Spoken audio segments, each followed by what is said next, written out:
Hello students, welcome to VMI. मैं दिव्यांशु आप सभी का हार्दिक स्वागत करता हूं।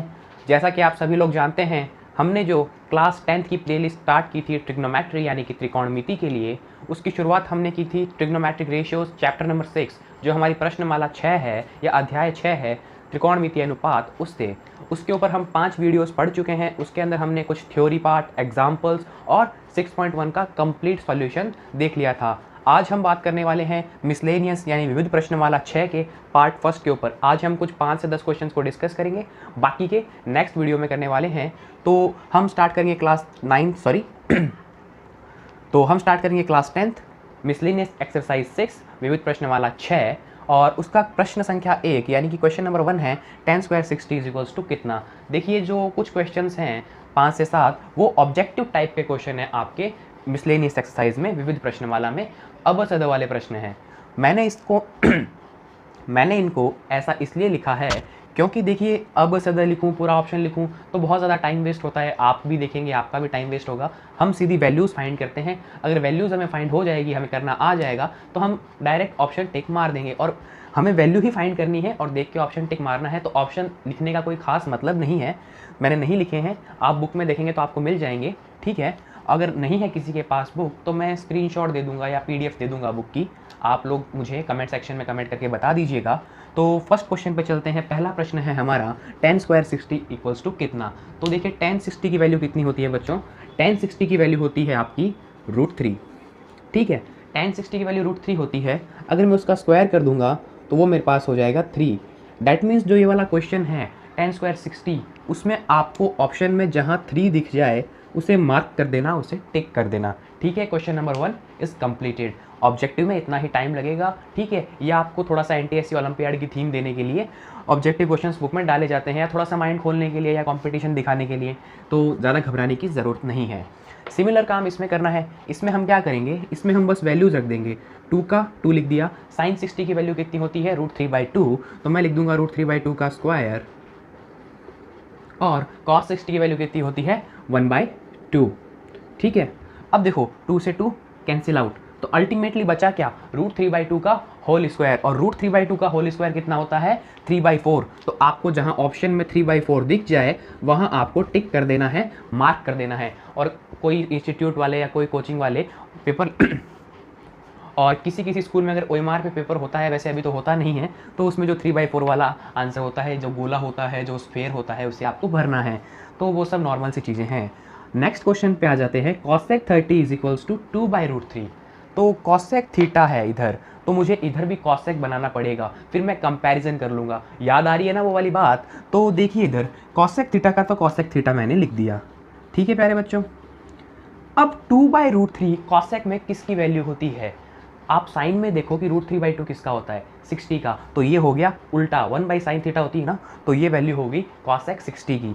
तो cosec 60 डिग्री।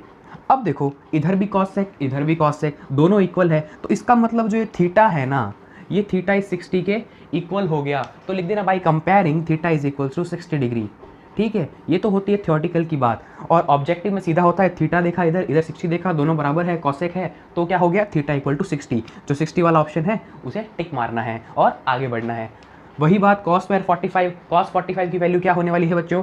1/√2, और 1/√2 का स्क्वायर कर देंगे तो वो हो जाएगा प्यारे बच्चों 1/2 यानी कि 1/2। कुछ नहीं किया। अगर हम पहले क्वेश्चन की बात करें, 10 60 की वैल्यू रखी, डायरेक्ट स्क्वायर कर दिया, 3 आ गया। सेकंड की बात करें, 2 sin स्क्वायर 60 cos 60, वैल्यूज रखी 2, sin 60 की वैल्यू का स्क्वायर कर दिया और 1/2, 2 से 2 कैंसिल आउट, √3/2 का होल स्क्वायर हो गया 3/4। तो हमारा सेकंड क्वेश्चन भी हो गया।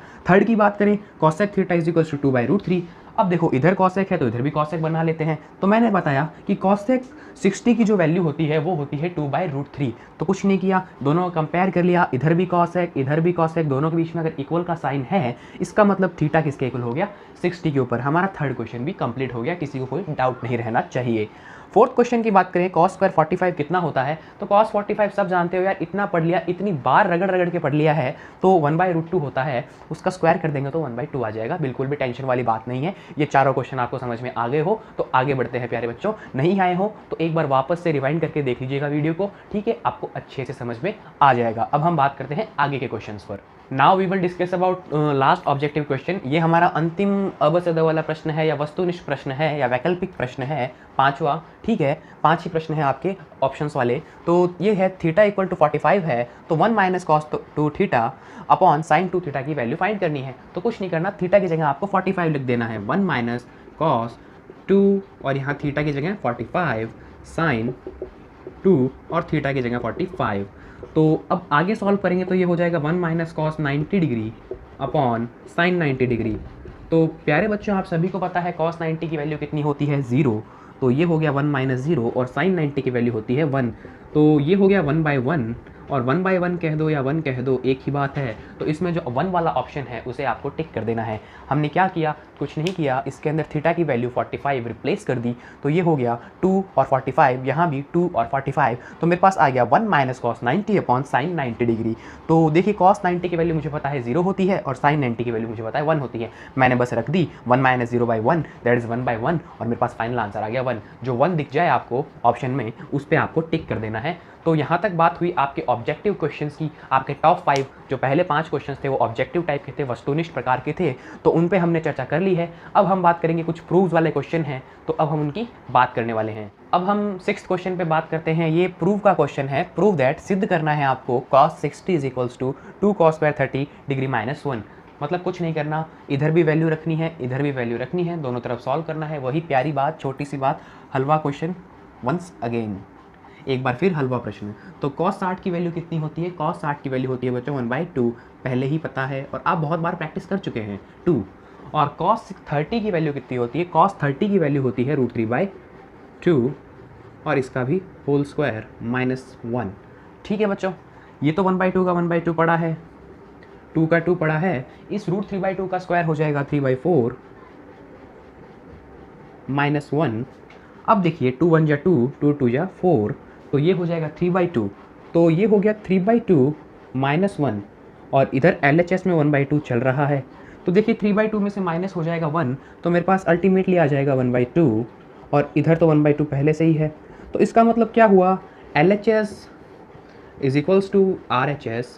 दैट मीन्स हमने प्रूव कर दिया। फिर आपको बस इतना सा ही लिखना है, हेंस प्रूव्ड, HP नहीं लिखना है, हेंस प्रूव्ड ही लिखना है। यार आ गई बात, इधि सिद्धम ही लिखना है। मैं यहाँ पर शॉर्ट दिखा रहा हूँ हेंस प्रूव्ड, लेकिन आप पूरा ही लिखेंगे क्योंकि मुझे एग्जाम नहीं देना, आपको एग्जाम देना है, मुझे सिर्फ आपको समझाना है। तो उम्मीद करता हूँ आपको क्वेश्चन नंबर 6 अच्छे से समझ में आ गया होगा। और अब समझ में आने वाली क्या बात है यार, इतनी बार तो कर लिया, मैं बस प्रैक्टिस के लिए करवा रहा हूँ और आप ये नहीं कह सको कि कोई भी क्वेश्चन आपका छूट गया। ठीक है, सब कुछ करवाऊंगा आपको डिटेल के अंदर। तो हम बात करते हैं नेक्स्ट क्वेश्चन पे। Now the 7th question is, जो हमारा 7वां प्रश्न है वो है sin 60 is equals to 2 tan 30 upon 1 plus tan square 30। बस वही है, प्रूव वाला क्वेश्चन है, सिद्ध करना है। वैल्यूज़ लिखते हैं, वंस अगेन हलवा क्वेश्चन, एक बार फिर एक हलवा प्रश्न। तो sin 60 की वैल्यू होती है √3/2। अब मैं थोड़ा जल्दी करूँगा, 2 और tan 30 की वैल्यू कितनी होती है 1/√3, 1/√3, 1 प्लस tan स्क्वायर 30 यानी 1/√3 का होल स्क्वायर, इधर √3/2 पड़ा रहेगा, ये हो जाएगा 2/√3, 1 प्लस 1/3। ठीक है, और 1 प्लस 1/3 क्या हो जाएगा, ये 4/3 हो जाएगा। That means √3/2 is equals to 2/√3 upon 4/3। अब ये 3 ऊपर चला जाएगा, ठीक है, और ये √3 नीचे आ जाएगा। तो कुछ ऐसी सिचुएशन बनेगी बच्चों कि √3/2 is equals to 2 into 3 upon 4 into √3। क्या हुआ, ये √3 नीचे आ गया इसके साथ मल्टीप्लाई में और ये 3 ऊपर चला गया। अब देखो, अगर मैं यहाँ पर कैंसिलेशन करूँगा तो ऊपर बचेगा √3 और नीचे बचेगा 2 2 जा 4। तो अल्टीमेटली मेरे पास क्या आ गया, √3/2 इज इक्वल्स टू, ऊपर √3 बच रहा है, नीचे 2 बच रहा है, तो ये हो गया √3/2। इट मीन्स मेरे पास LHS और RHS इक्वल आ गया। दैट मीन्स वही करना है, हेंस प्रूव्ड लिखना है, इति सिद्धम लिखना है, क्वेश्चन हो गया, बात खत्म। तो ये एक और हलवा क्वेश्चन हो गया। क्या है ये, हलवा, कुछ भी नहीं है, बिल्कुल ही 0 लेवल के क्वेश्चंस लग रहे होंगे अब आपको, चुटकियों में आप कर रहे होंगे। थोड़ी सी प्रैक्टिस करते ही आप इनमें मास्टर हो जाओगे बिल्कुल ही। और लोग यूँ ही डरते हैं इनसे, कोई बड़ी चीज़ थोड़ी है, बहुत ही ईजी है, हम करते हुए आ रहे हैं ना, कुछ भी परेशानी वाली बात नहीं है। फिर भी अगर आपको कोई परेशानी होती है, कोई डाउट होता है, कोई क्वेरी होती है, तो कमेंट बॉक्स किस लिए है, मैं किस लिए बैठा हूँ भाई, जवाब हाथों हाथ नहीं मिल पाएगा पर कुछ टाइम में ज़रूर मिल जाएगा, ठीक है। तो बढ़ते हैं आगे और चर्चा करते हैं क्वेश्चन नंबर 8 के ऊपर।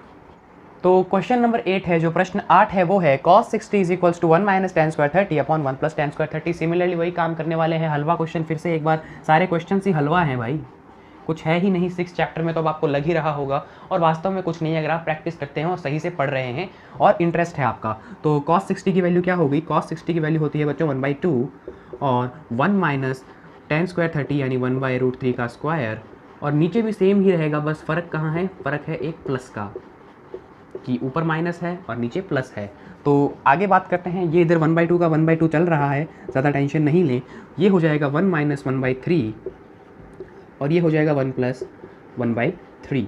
तो 1 माइनस 1/3 कितना होता है? That is 3 minus 1/3। तो ये हो गया ऊपर 2/3, तो ऊपर बन गया 2/3 और 1 प्लस 1/3 यानी कि 3 प्लस 1/3, ठीक है। यहाँ देखें तो ये हो जाएगा 3 माइनस 1/3 अपॉन 3 प्लस 1/3। अब सबको समझ में आने लग गया होगा, ठीक है। तो ये हो गया 4/3 और इधर 1/2 चल ही रहा है LHS में, जो हमारा लेफ्ट हैंड साइड है। तो देखिए 3 से 3 मैंने कैंसिल आउट कर दिया, अब क्या बचा? 2/4, और 2/4 और 1/2 एक ही चीज़ है, इक्विवेलेंट है, तुल्य है एक दूसरे के, ठीक है। अब किसी को तुल्य का मतलब नहीं पता हो तो बता दूं कि तुल्य का मतलब होता है जिसका सिंप्लीफिकेशन करने पे सेम चीज़ आए। सपोज 2/4 है, 3/6 है, 4/8 है, 50/100 है। इनको जब मैंने सरलीकरण किया, इनका जब मैंने सिंप्लीफिकेशन किया तो मेरे पास क्या आया? 1/2। तो वो क्या है? जो 1/2 के सब तुल्य हो गए, वो 1/2 के इक्विवेलेंट फ्रैक्शन हो गए सारे के सारे। खैर ये 9th क्लास में आप पढ़ के आए होंगे, ठीक है, इक्विवेलेंट फ्रैक्शन के बारे में। तो अभी हमारा क्वेश्चन नंबर 8 भी हो गया, हम इसी की बात करेंगे, 9th क्लास में नहीं जाएंगे। फिर कभी अगर हम चर्चा करेंगे तो इक्विवेलेंट फ्रैक्शन के बारे में डिटेल से मैं आपको बताऊंगा। बेसिकली रेशनल नंबर में काम आता है और वहीं इंट्रोड्यूस किया जाता है 9th क्लास में। तो क्वेश्चन नंबर 9 आपको समझ में आया होगा अच्छे से, ठीक है। अब हम बात करेंगे क्वेश्चन नंबर 9 पर, और ये होगा आज का हमारा लास्ट क्वेश्चन। उसके बाद के जितने भी क्वेश्चंस हैं उनको हम देखने वाले हैं लास्ट वीडियो के अंदर, क्योंकि वो होगा हमारा 6 चैप्टर का लास्ट वीडियो, ठीक है। तो आप नोट कीजिए इसको। Now we will discuss about today's last question. आज का अंतिम प्रश्न क्वेश्चन नंबर 9 है, sin 45 प्लस cos 45 का होल स्क्वायर जो होता है वो 2 के इक्वल होता है। फिर से हलवा क्वेश्चन, कितना हलवा खाएंगे भाई, पर खाना ही पड़ेगा, क्या करेंगे। नंबर पूरे लाने हैं, चीज़ पूरी समझनी है, तो बार बार दुख झेलना ही पड़ेगा। आती हुई चीज़ को भी बार बार रिवाइज करना पड़ेगा, क्योंकि इससे चीज़ें पॉलिश होती है और अच्छे से समझ में आती है और कुछ सीखने को मिलता है, और डेफिनेटली मिल रहा होगा अगर आप क्वेश्चंस को कर रहे होंगे ना लगातार। मान लीजिए क्वेश्चंस ईजी हैं, आपको समझ में आ रहे हैं, लेकिन फिर भी आप उन्हीं को लगातार लगे हुए हैं, तो क्या होगा? आपको वैल्यूज़ याद रहने लग जाएगी, यूँ खटाखट चलने लग जाएगी। तो उससे क्या होगा? रैपिड आंसर आने लगेंगे, आपको दिमाग खुल जाएगा, मैथ्स में इंटरेस्ट जाग उठेगा। तो कैसे मैथ्स में इंटरेस्ट जगाएं, अगर आपको ये भी जानना है तो इसके लिए भी मैं वीडियो लेकर आऊँगा, आप मुझे कमेंट करके बता सकते हैं। तो खैर हम अपने क्वेश्चन पर आ जाते हैं। क्वेश्चन नंबर 9 क्या है? sin 45 plus cos 45 is equals to 2 square भी है, ठीक है। तो वैल्यूज रख देते हैं। अब देखो, आप लोगों को इतना तो पता चल ही गया होगा कि sin 45 और cos 45 जो है उनकी वैल्यू सेम होती है। तो ये स्क्वायर पड़ा है और इधर 2 पड़ा है। तो देखिए इनका एलसीएम क्या आने वाला है? एलसीएम सेम ही आने वाला है, √2, ऊपर भी 1 प्लस 1। तो देखिए इनका एलसीएम क्या आने वाला है? √2 और ऊपर क्या हो जाएगा? 1 प्लस 1। तो 1 प्लस 1 कितना हो गया? 2। तो 2/√2 स्क्वायर चलता रहेगा और RHS में 2 चल रहा है। तो देखिए 2/√2 और 2 किससे बन और तो देखिए 2/√2 और जो 2 होता है वो किससे मिलकर बना होता है? √2 इंटू √2 से। और इसके अपॉन में अगर मैं एक √2 लगा दूँ तो क्या होगा? एक √2 से एक √2 कैंसिल, मतलब कितना बचेगा? सिर्फ √2 का स्क्वायर, और √2 का स्क्वायर मुझे पता है 2 होता है। That means 2 is equals to 2। मैंने प्रूव कर दिया LHS equals to RHS, hence proved इति सिद्धम। आज की सभा यहीं समाप्त होती है। उम्मीद करता हूँ आपको सब कुछ समझ में आया होगा, और अगर नहीं आया है तो वही बात कमेंट कीजिए, बताइए मुझे, मैं आपकी सहायता करने की बहुत अच्छे से कोशिश करूँगा। और वीडियो को फैलाइए, लाइक शेयर एंड सब्सक्राइब। अगर अच्छा लग रहा है तो कंटेंट फैला सकते हैं, और भी अगर आपकी कोई डिमांड है तो वो भी आप बता सकते हैं कि इसके बाद कौन सा चैप्टर शुरू करें, या आपको कहाँ दिक्कत आ रही है। इस तरीके की कोई भी क्वेरी है आप मुझसे डिटेल में बात कर सकते हैं, अच्छे से ईमेल पर भी कर सकते हैं, और कमेंट बॉक्स में तो कर ही सकते हैं। कमेंट बॉक्स में करें, ज़्यादा मज़ा आएगा। तो थैंक्स फॉर वॉचिंग, और like share and subscribe please.